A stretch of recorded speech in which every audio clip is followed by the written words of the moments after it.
For better or worse, when Jericho was a part of WWE, he was most recently a part of the mid card. You know, he had a match with Kevin Owens at WrestleMania that didn't exactly go on last. Sort of the same thing with Fandango a few years ago, where Fandango got the win. Not exactly the high point of Jericho's career in WWE. Now he's the top guy with AEW. How much of the allure of being back where he feels like he belongs as the top guy do you think AEW was to Jericho? You know him better than we do.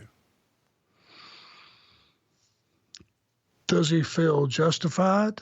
Is that what you're saying? Well, I just wonder, you know, when he sees, hey, we're on third or whatever the case may be. I mean, this is a guy who main evented WrestleMania against Triple H for the world title, the first undisputed champion. I mean, had a tremendous feud with everyone in wrestling from Shawn Michaels on down the line. And now, you know, he finds himself not exactly as the top guy in presentation or match placement. But then when AEW pops up, sure, it's fewer dates and it's significant money. So that's all attractive. But do you think positioning in, as far as the way he's presented on TV, was of any significance to Jericho in 2019? Yeah, I think, you know, if you don't want to be the top heel or top babyface, depending on who you are and what you are in a given company, or you don't want to be the champion, what are you in the business for? If you don't want to be the very top player on either side of the ball, you know, I don't know anyone in sports that goes, hey, you know what? I want to go out there and win a red ribbon. Right. It's you know, WrestleMania, there's a couple of spots and you got to look at the reality of it. And trust me, I've lived the reality of it. You either want to be on first or you want to be on last. Right. The problem with being on last is you've had people that have been literally sitting in that crowd for 8 hours. Yeah. And I don't care how great the match that's booked. I don't care who the talent are. The crowd is very tired when you get to that main event. And, you know, the professionals that work for that company and are put on last, it's because the company, that's how they feel about them, that they're main event players. But, buddy, if you go out and sit in the crowd and watch those last couple of matches, as long as that show has become, the people are just beat and they're leaving. You know, I've been out in the crowd and seen them streaming out when the main event was going in. And you talk about disheartening, be in the ring and have that happen to you.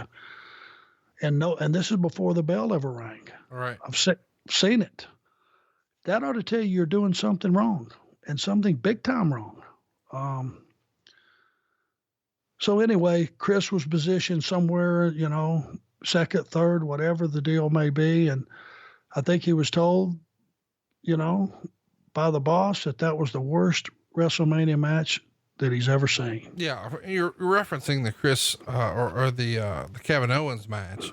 The rumor and innuendo is that he didn't tell Jericho that, but he told Kevin Owens when he came through the curtain, that's the worst WrestleMania match he'd ever seen. When you heard that, what'd you think? I mean, don't you think that's a bit much? Of course it is. That's just not even close to being true.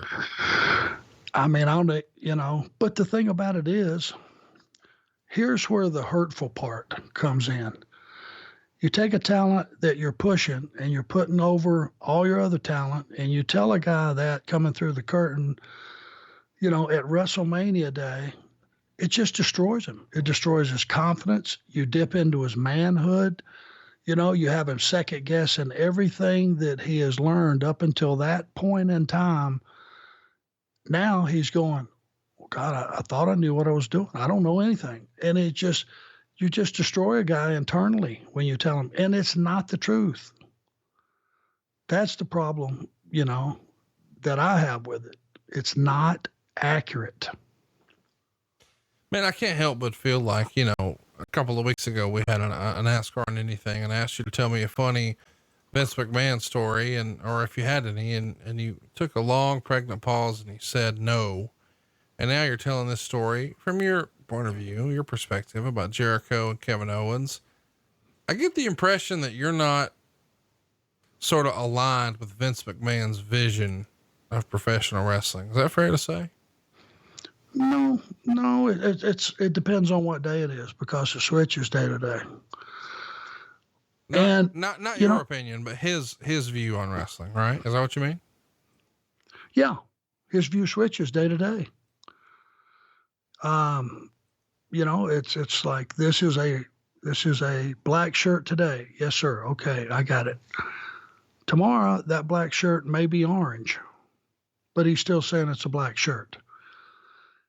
It just changes. It just, it's like trying to keep up with the daily pet peeves, things he doesn't like, what today is, what is the no, all those things.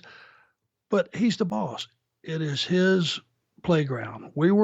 Every one of us are just passing through, make no mistake. And I knew that from the very beginning.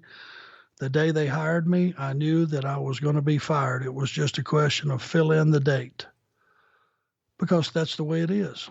And, you're like a ice cold Coca-Cola that's floating in a cooler, full of ice on a hot day, and you open that thing up and man, it burns going down. It tastes good. And I'm talking about a real Coke.